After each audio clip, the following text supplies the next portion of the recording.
मृत्यु परे कौन हुए? ये होची दुनियार सबुठारु आश्चर्य प्रश्न। जेतिकी आश्चर्य सेतिकी रोमांचकर।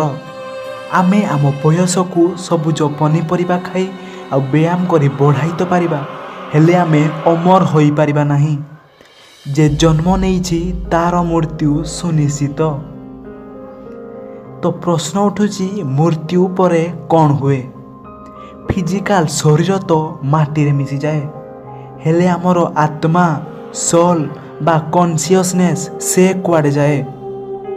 एबे आपण बंचिछंती माने आपण अनुभव करि पारुछंती जे आपण अछंती बा आपणक स्थिति अछि, एहाकू कॉन्शियसनेस कुआ जाए।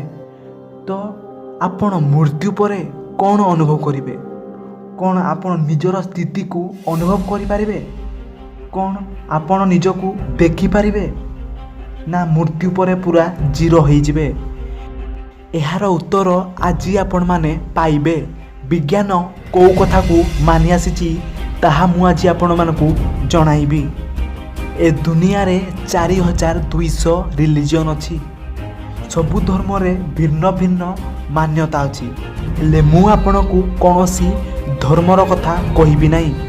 विज्ञान को कथा को मानि आसीची, केउ कथा सत्य ताहा मु आपण मानकू जणाइबी।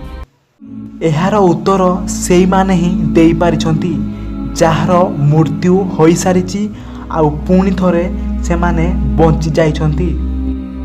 आपण माने एपरी अनेक घटना सुनिथिबे। कोनोसी व्यक्तिकर मृत्यु होई जाइथिबो आ पुणी से बंची जाइथिबे आ निजर एक्सपीरियंस को लोकंक पाखरे कहिथिबे। एहाकू नियर डेथ एक्सपीरियंस कुहा जाए। एपरी बहुत लोकंक कथा विज्ञान मानि सारिची। 2011 मसीहारे गोटिए व्यक्तिकर सर्जरी चलीथिला आ से सर्जरी फेल होई जिबारु डॉक्टर तांकू मृत बोली घोषणा कर देइथिले। किंतु किछि समय परे मॉनिटर रे निजकू निजे एक्टिविटी हेबाकू लागिला आ डाक्टर माने तांकू बंचाई पारिथिले। जेउ किछि समय पई तांकर निश्वास बंद हो जाइथिला, सेतेबेले से अनुभव करथिले जे से शरीर भितरे नथिले, किंतु से आउ किछि अनुभव करि पारु नथिले। किछि समय परे तांकू एक हॉल सदृश दुनिया भितरे जीवा परी लागुथिला, हेले हठात से पुणी बंची जाइथिले। सेही परी आउ गोटिए घटना घटिथिला गोटिए कॉलेज पिला साथी रे। कॉलेज रे हठात पड़ी जिबारु तांकू एम्बुलेंस रे हॉस्पिटल निया जाउथिला, हेले रास्ता रे तांकर मृत्यु होई जाइथिला। हेले आश्चर्यर कथा जे ठीक 3 मिनिट परे से पिलार होश आसी जाइथिला आउ से 3 मिनिट भितरे से कौन एक्सपीरियंस करिथिला से कथा को से कहिथिला जे तार आत्मा शरीर भितरु बाहरी एम्बुलेंस भितरे निजर शरीर को देखुथिला।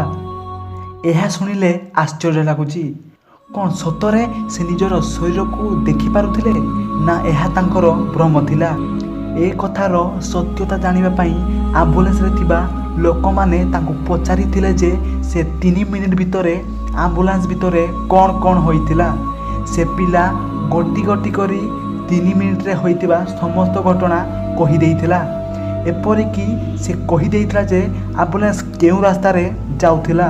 तेनु से कथारु जना पडुथिला जे से पिला सबु सत कहउथिला।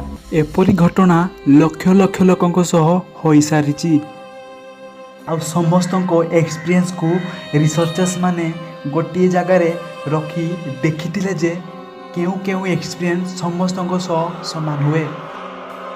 रिसर्चर्स माने जणाइथिले जे सबुठारु कॉमन एक्सपीरियंस होची मृत्यु परे से माने निजर शरीर भितर बाहरी निजर शरीर को देखि पारुथिले आ समस्त को एपरि लागे जे से माने जेपरि एक हॉल सदृश दुनिया भितरे जाउछंती। सुनिले बहुत आश्चर्य लगुची, किंतु यह संपूर्ण सत्य अटे। हुए तो आत्मा अन्य केउ शरीर धरे। मु आपण को अन्य केउ वीडियो रे पुनर्जन्म विषय रे जणाइबी। जदि आपण को वीडियो पसंद आसीताए प्लीज लाइक करंतु आउ आम चैनल को सब्सक्राइब करने को भूलिबे नहीं।